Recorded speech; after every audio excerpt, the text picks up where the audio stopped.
It's my high honor to introduce Dr. Mark Zuckerberg.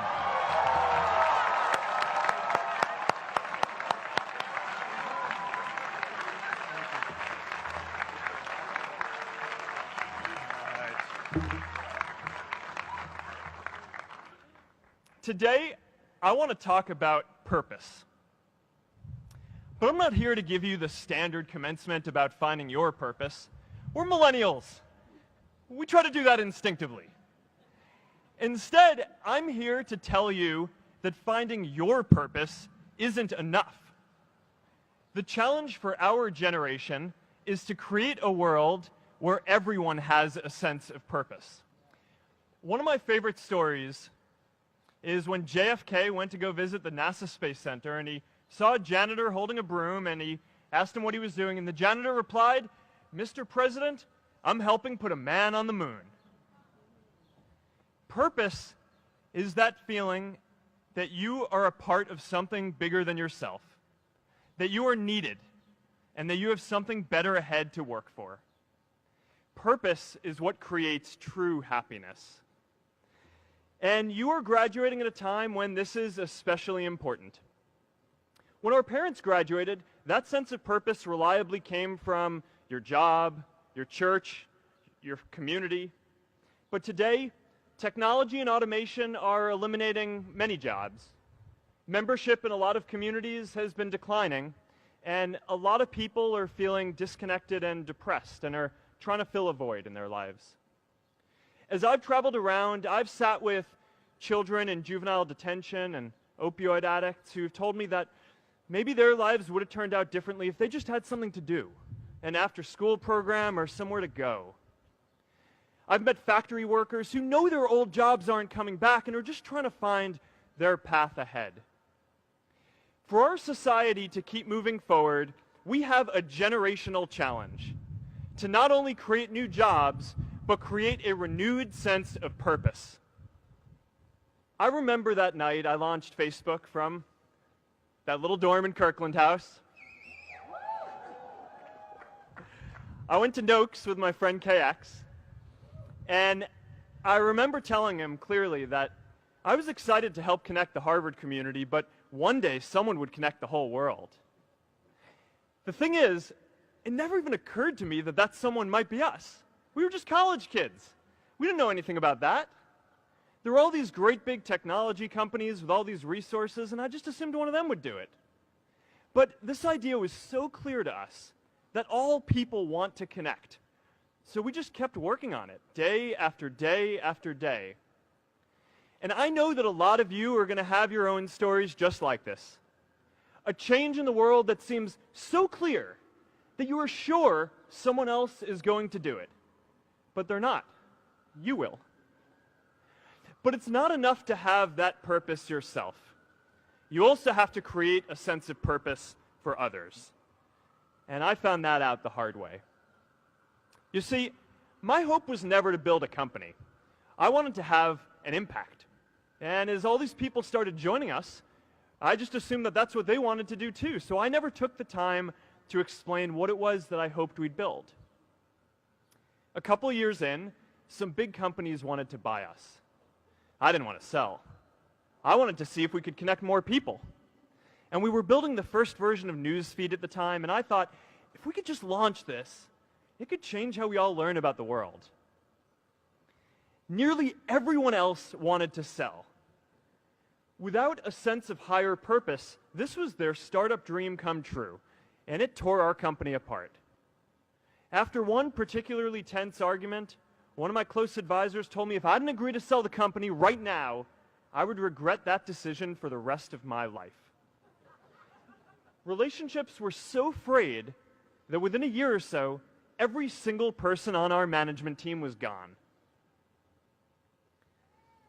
That was my hardest time leading Facebook. I believed in what we were doing, but I felt alone. And worse, it was my fault. I wondered if I was just wrong, an imposter, a 22-year-old kid who had no idea how things actually worked. Now, years later, I understand that that is how things work when there's no sense of higher purpose. So it's up to all of us to create it so we can all keep moving forward together. And today, I want to talk about 3 ways that we can create a world where everyone has a sense of purpose. By taking on big, meaningful projects together. By redefining equality so everyone has the freedom to pursue their purpose. And by building community all across the world. So first, let's take on big, meaningful projects. Our generation is going to have to deal with tens of millions of jobs replaced by automation like self-driving cars and trucks. But we have the potential to do so much more than that. Every generation has its defining works. More than 300,000 people worked to put that man on the moon, including that janitor. Millions of volunteers immunized children around the world against polio, and millions of more people built the Hoover Dam and other great projects. And now it's our generation's turn to do great things. Now I know, maybe you're thinking, I don't know how to build a dam. I don't know how to get 1 million people involved in anything. Well, let me tell you a secret. No one does when they begin. Ideas don't come out fully formed. They only become clear as you work on them. You just have to get started. If I had to know everything about connecting people before I got started, I never would have built Facebook. Movies and pop culture just get this all wrong. The idea of a single eureka moment is a dangerous lie. It makes us feel inadequate because we feel like we haven't had ours yet. And it prevents people with seeds of good ideas from ever getting started in the first place. Oh, and you know what else movies get wrong about innovation? No one writes math formulas on glass, okay? All right? That's not a thing, okay?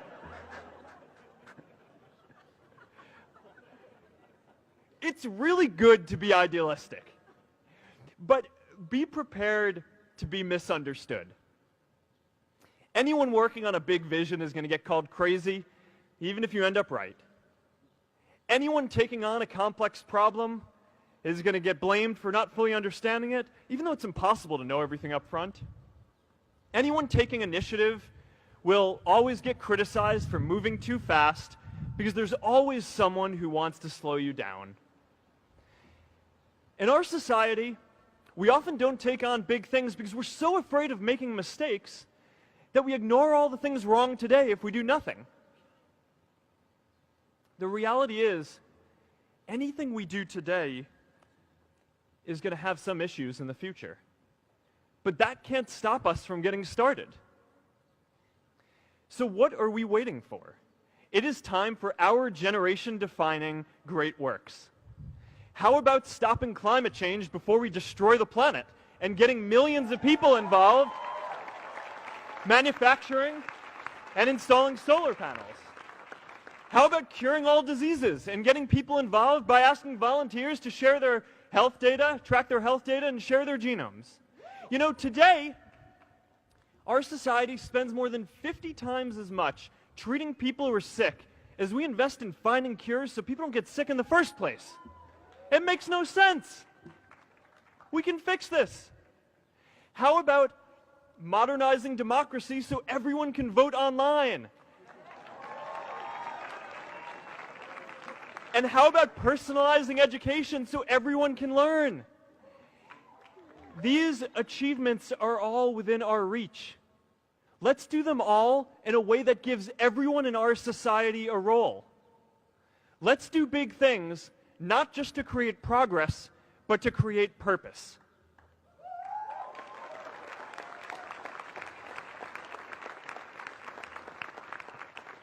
So taking on big, meaningful projects together is the first thing we can do to create a world where everyone has a sense of purpose. The second is redefining our idea of equality so everyone has the freedom to pursue their purpose. Now, many of our parents had stable jobs throughout their careers, but in our generation, we're all a little entrepreneurial, whether we're starting our own projects or finding our role in another one. And, you know, that's great, because our culture of entrepreneurship is how we create so much progress. An entrepreneurial culture thrives when it is easy to try lots of new ideas. Facebook wasn't the first thing I built. I also built chat systems and games, study tools and music players, and I'm not alone.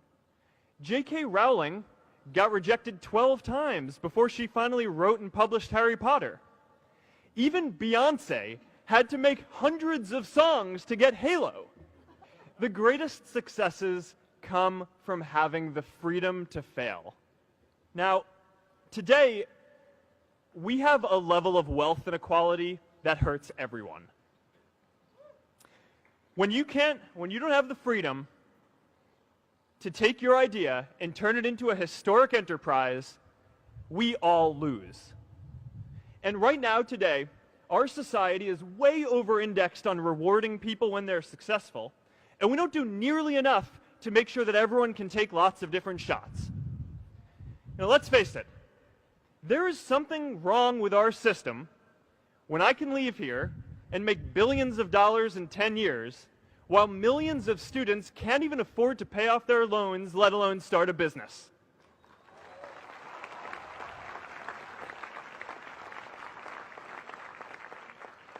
Look, I know a lot of entrepreneurs, and I don't know a single person who gave up on starting a business because they were worried they might not make enough money. But I know too many people who haven't had the chance to pursue their dreams because they didn't have a cushion to fall back on if they failed. We all know you don't get successful just by having a good idea or working hard. You get successful by being lucky too. If I had to support my family growing up instead of having the time to learn how to code, if I didn't know that I was going to be fine if Facebook didn't work out, then I wouldn't be standing up here today. And if we're honest, we all know how much luck we've had to get to this point in our lives. Every generation expands its definition of equality. Previous generations fought for the vote and civil rights. They had the New Deal and Great Society. And now it's time for our generation to define a new social contract. We should have a society that measures progress not just by economic metrics like GDP, but by how many of us have a role we find meaningful. We should explore ideas like universal basic income to make sure that everyone has a cushion to try new ideas. We're all going to change jobs and roles many times, so we need affordable childcare to get to work and healthcare that's not tied to just one employer. And we're all going to make mistakes. So we need a society that's less focused on locking us up and stigmatizing us when we do. And as our technology keeps on evolving, we need a society that is more focused on providing continuous education through our lives.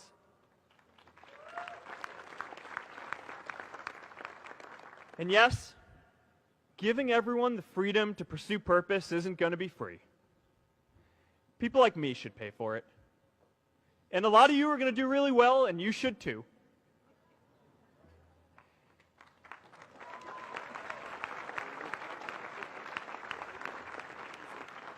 That is why Priscilla and I started the Chan Zuckerberg Initiative and committed our wealth to promoting equal opportunity.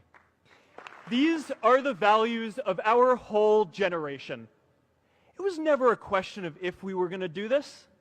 The only question was when.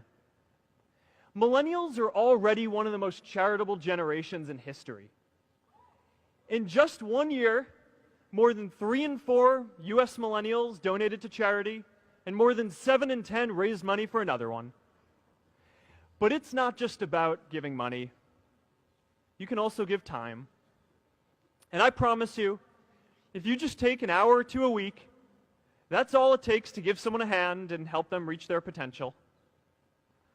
Now, maybe you're thinking, that's a lot of time. I'm not sure if I have that much time. I used to think that. You know, when Priscilla graduated from Harvard, she became a teacher. And before she'd do education work with me, she told me that I needed to get my own experience teaching a class. At first, I complained. I said, you know, I'm kind of busy. I'm running this company. But she insisted. So I taught an after-school program at the local Boys and Girls Club on entrepreneurship. I taught those kids lessons on product development and marketing, and they taught me what it was like growing up feeling targeted for your race, and what it's like having a family member in prison. I shared stories of my time in school, and they shared their hope that one day they would get to go to college too. For 5 years, I've had dinner with those students every month. One of them even threw Priscilla and me our first baby shower. And next year, they're going to college. Every one of them, first generation in their families. We can all make time to give someone a hand. Let's give everyone the freedom to pursue purpose, not just because it's the right thing to do, but because when more people can turn their dreams into something great, we are all better for it.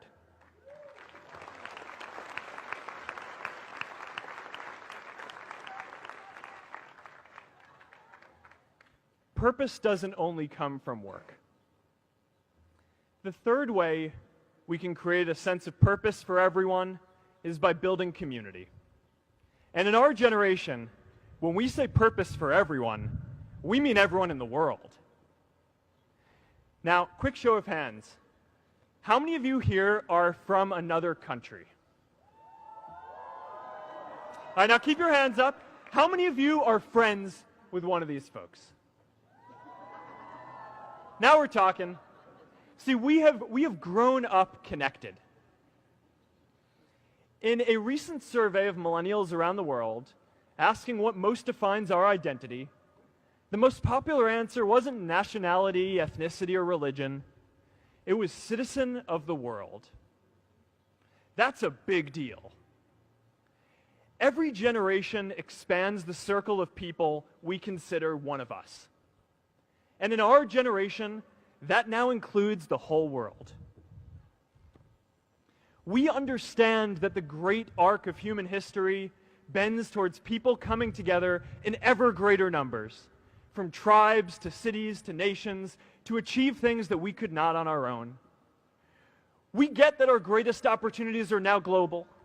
We can be the generation that ends poverty, that ends disease. And we get that our greatest challenges need global responses too. No country can fight climate change alone or prevent pandemics. Progress now requires coming together, not just as cities or nations, but also as a global community. But we live in an unstable time. There are people left behind by globalization across the whole world. And it's tough to care about people in other places when we don't first feel good about our lives here at home. There's pressure to turn inwards. This is the struggle of our time.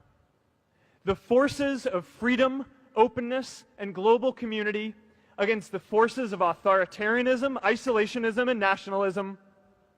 Forces for the flow of knowledge, trade, and immigration against those who would slow them down. This is not a battle of nations. It is a battle of ideas. There are people in every country for more global connection, and there are good people against it. And this isn't going to be decided at the UN either. It's going to happen at the local level when enough of us feel a sense of purpose and stability in our own lives that we can start to open up and care about everyone else too. And the best way to do that is to start building local communities right now.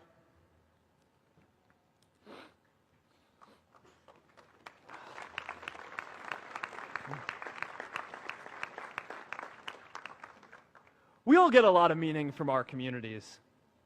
Who here's from Elliott House? How about Lowell? I know you guys found community because you literally live right on top of each other. And Mather? I'll just leave that there.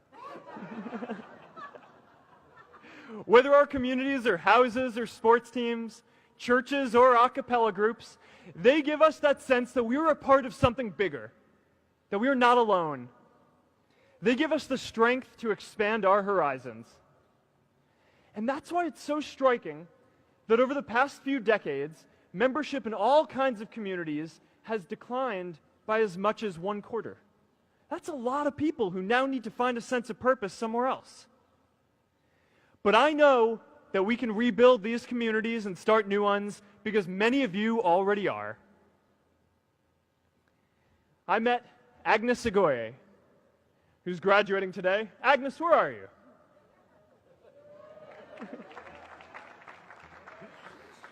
Agnes spent her childhood navigating conflict zones with human trafficking in Uganda, and now she's trained thousands of law enforcement officials to keep communities safe.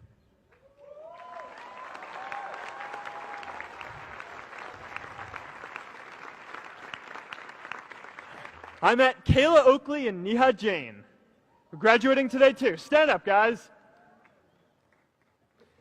Kayla and Neha started a nonprofit that connects people suffering from chronic illnesses with people in their communities who are willing to help out.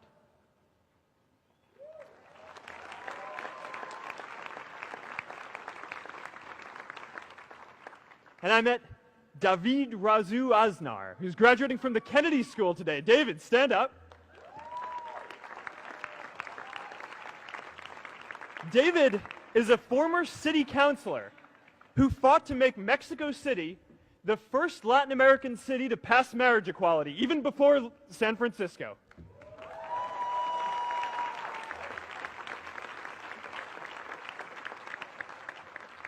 And this is my story too.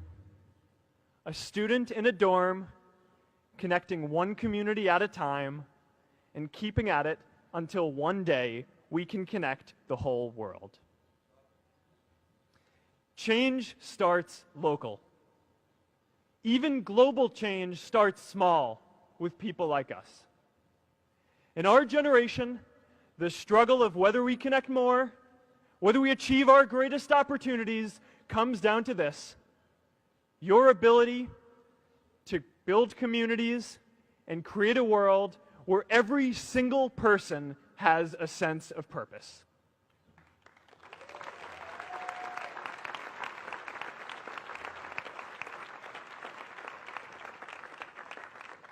Class of 2017, you are graduating into a world that needs purpose. And it's up to you to create it. Now, maybe you're asking yourself, can I really do this? Well, remember when I told you about that class I taught at the Boys and Girls Club? One day after class, I was talking to my students about going to college, and one of my top students raised his hand and said that he wasn't sure he could go to college because he's undocumented. He wasn't sure if they'd take him. Last year, I took him out to breakfast for his birthday, and I wanted to get him a gift, so I asked him what he wanted, and he just started talking about struggles that he saw other students in his class facing, and finally said, you know, I'd really just like a book on social justice.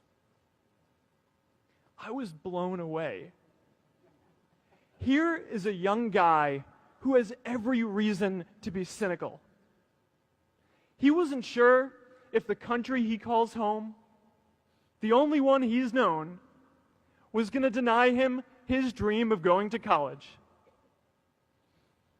But he wasn't feeling sorry for himself. He wasn't even thinking of himself. He has a greater sense of purpose, and he's going to bring people along with him. It says something about our situation today that I can't even say his name because I don't want to put him at risk. But if a high school senior who doesn't know what the future holds for him can do his part to move the world forward, then we owe it to the world to do our part too.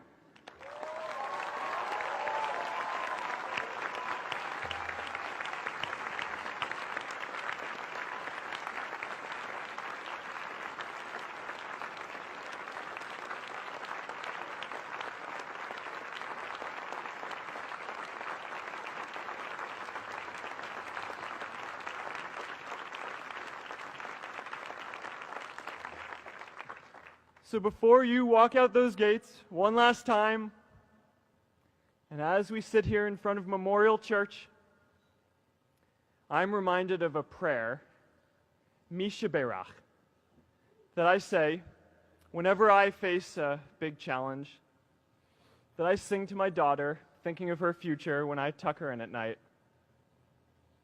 And it goes, "May the source of strength, who's blessed the ones before us, help us find the courage to make our lives a blessing."